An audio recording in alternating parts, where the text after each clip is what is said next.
18 जून को वो बच्ची अपने घर से हंसते हुए निकली थी और सिर्फ 5 दिनों बाद जब वो मिली तो उसकी रूह की धज्जियां उड़ चुकी थी। एक ई रिक्शा वाले का झूठा भरोसा, इंटरनेट पर बिकती मासूम की तस्वीरें और 4 होटलों के पीछे छिपा मानव तस्करी का वो काला दलदल जिसने पूरे देश को हिला कर रख दिया।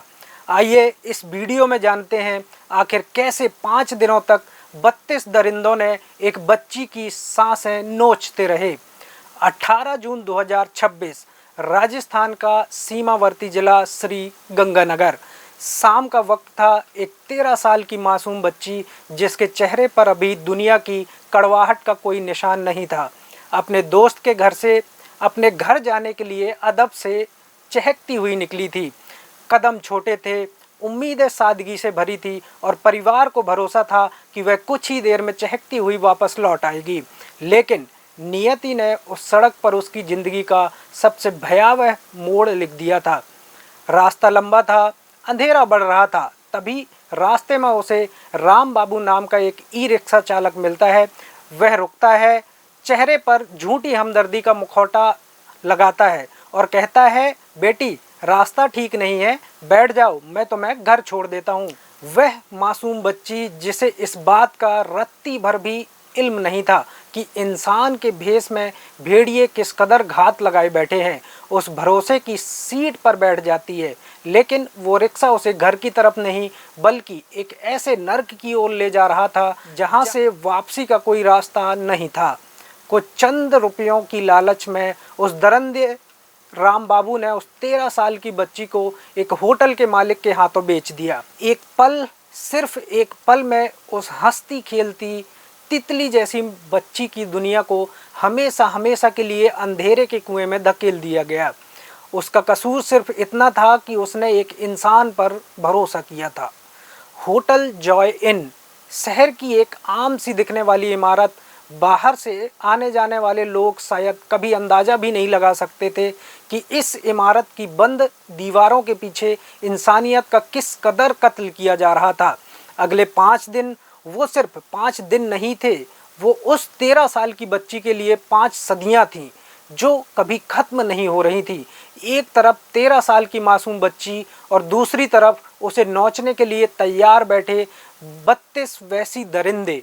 सुबह का उजाला होना था, हैवानियत का नया दौर शुरू होता और रात का अंधेरा आते आते वहसीपन की सारी हदें पार हो जाती। दिन हो या रात हो, उस मासूम को बिना रुके एक के बाद एक कई लोगों के सामने परोसा जाता रहा। सामूहिक दुष्कर्म का वो सिलसिला एक अंतहीन दुस्वप्न बन चुका था। जब वो बच्ची दर्द से तड़पती तब उसकी चीखें उन कमरों की पत्थरों जैसी दीवारों को हिला देती। जब वो मिन्नतें करती कि उसे छोड़ दिया जाए तो क्या उन जल्लादों का दिल एक पल के लिए भी पसीजता था या नहीं? उनकी भूख और बढ़ जाती थी। जब वो बच्ची दर्द और थकान से निढाल होकर गिरने लगती तो उसकी आवाज़ को दबाने के लिए, उसे शांत करने के लिए दरिंदे उसके हलक में जबरन शराब उतार देते थे। नशीली दवाएं उसके जिस्म में इंजेक्ट की जाती थी।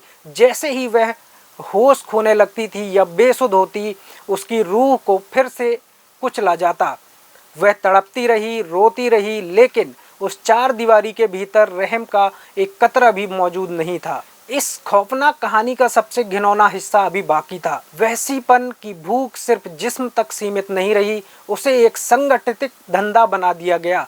होटल के मैनेजर ने उस बेबस, डरी और सहमी हुई बच्ची की तस्वीरें अपने मोबाइल में खींची। उन तस्वीरों को व्हाट्सएप ग्रुप्स और सोशल मीडिया के बंद कमरों में फैलाया गया। मासूम के जिस्म की नुमाइश इस तरह की गई जैसे कि वो कोई बिकने वाला सामान हो।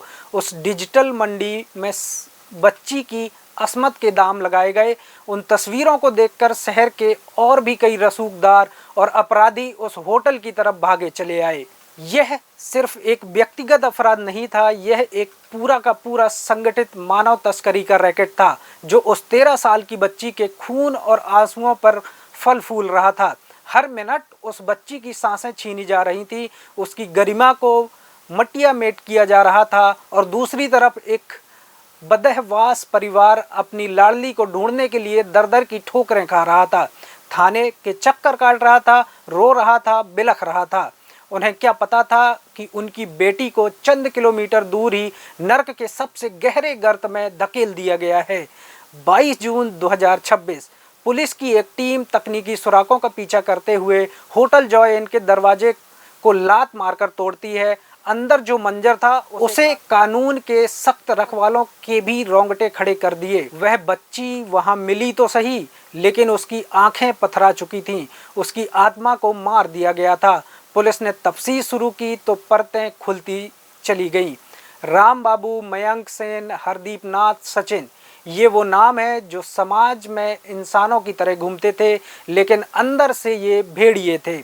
पुलिस ने आनन फानन में 12 दरिंदों को सलाखों के पीछे डाला, लेकिन 20 अब भी फरार हैं, जो इसी समाज की हवा में सांस ले रहे हैं। जब यह सच शहर के सामने आया तो जनता का गुस्सा ज्वालामुखी बनकर फूट पड़ा। लोग सड़कों पर उतर आए। बढ़ते जनाक्रोश को देखते हुए प्रशासन ने देर रात एक बड़ी कार्रवाई की। जिन 4 होटलों में उस मासूम की आबरू को तार तार किया गया था, उन पर प्रशासन ने बुलडोजर चला दिया। इमारतें ढह गईं, कंक्रीट का मलबा बिखर गया। लेकिन क्या उस मलबे के नीचे दबा हुआ उस बच्ची का बचपन कभी लौट पाएगा? क्या वो खिलखिलाहट वापस आ पाएगी? इस कांड ने एक और डरावना सच उजागर किया है। श्री गंगानगर के चल रहे 150 होटलों में से केवल 40 के पास ही वैध लाइसेंस है।